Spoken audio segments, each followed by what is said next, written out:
Let's go right to the point on how to install Docker. Open your web browser and go to the official Docker website, docker.com.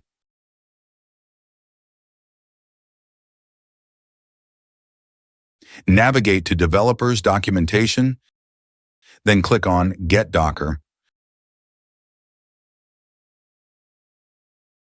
Select the Docker desktop for Windows version.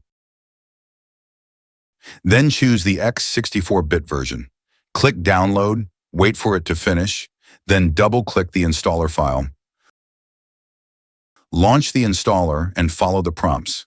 Let the installer complete the setup. Restart your computer when installation finishes. Verify installation by opening Command Prompt and typing docker-version. You should see the installed version number. So as you can see, Docker is now installed and ready to use.